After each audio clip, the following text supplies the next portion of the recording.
In the fading light of a November evening, as the last leaves clung to the branches, a man with a secret boarded a plane. It was Thanksgiving Eve, 1971, and the sky was a canvas of deepening blues and purples.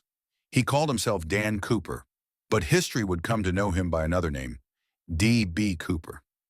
He was a nondescript man, described as being in his mid-40s, wearing a business suit with a black tie and white shirt.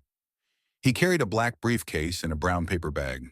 He settled into his seat on Northwest Orient Airlines Flight 305, a Boeing 727, a short hop from Portland to Seattle. He ordered a bourbon and soda and waited. As the plane ascended, a quiet tension filled the cabin. Cooper passed a note to a flight attendant named Florence Schaffner, a young woman just 23 years old. "I have a bomb in my briefcase," it read. "I want you to sit next to me." With those words, the ordinary flight transformed into something extraordinary. The flight attendant did as she was asked, and Cooper revealed what appeared to be dynamite sticks in his briefcase. He demanded $200,000 in cash and 4 parachutes upon landing in Seattle. The authorities in Seattle scrambled, gathering the money and the parachutes, while the passengers looked on, wondering what was to happen next. When the plane landed in Seattle, the passengers were released, but the crew was instructed to refuel the aircraft. Cooper had a new destination in mind, Mexico City, with a stop in Reno. As the plane took off again, the mystery deepened. About 30 minutes after taking off from Seattle, Cooper opened the aircraft's aft door, deployed the staircase, and jumped into the cold, dark night over southwestern Washington with the ransom money and a parachute. The roar of the engines faded as he vanished into the unknown. The authorities quickly began to investigate. They scoured the area, hoping to find some trace of him. They found 2 of the 4 parachutes and a black clip-on tie left behind. They also found 8 cigarette butts on the plane, hoping for DNA evidence. But the evidence was unfortunately destroyed. The FBI interviewed witnesses and developed composite sketches. The media mistakenly referred to him as D.B. Cooper, and the name stuck. The FBI began to call the case Norjack. Many theories emerged. Some thought Cooper was a professional parachutist, but the FBI came to believe he was not. The conditions that night were terrible, and his attire was unsuitable for a jump. Some thought he had perished in the dark and cold, unable to navigate the rugged terrain. Years went by, and the mystery grew.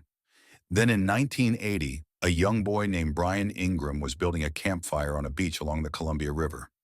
As he dug into the sand, he uncovered 3 packets of the ransom money. The money was degraded but still bundled with rubber bands, and the serial numbers matched the ransom money. The discovery of the money renewed the public interest in the case. However, that was the only money that was ever found. Over the years, many suspects have been considered, but none could be definitively linked to the hijacking. Richard McCoy, he was a skydiver who committed a similar hijacking 5 months after Cooper's.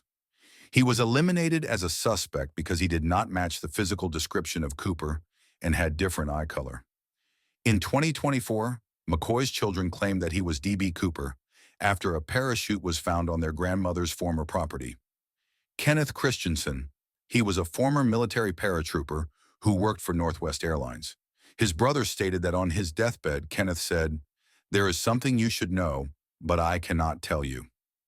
Lynn Doyle Cooper, his niece claimed he planned something mischievous and came home with a bloody shirt the day after the hijacking.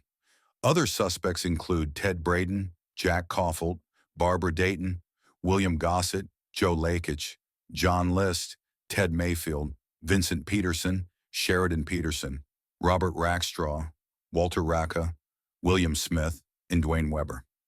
Despite these investigations, no one could find Cooper's remains or more of the money. The FBI officially suspended active investigation of the case in 2016, after 45 years. But the mystery lives on, with amateur sleuths continuing to search for answers. They host gatherings like CooperCon to discuss theories and evidence. Some believe Cooper was inspired by a comic book hero named Dan Cooper. Some theories suggest Cooper was a skilled skyjacker, while others believe he did not survive the jump. No one knows what happened to D.B. Cooper, who vanished into the night. Did he survive? Did he find a quiet life with the money? Or did the wilderness claim him? The truth remains as elusive as a whisper in the wind.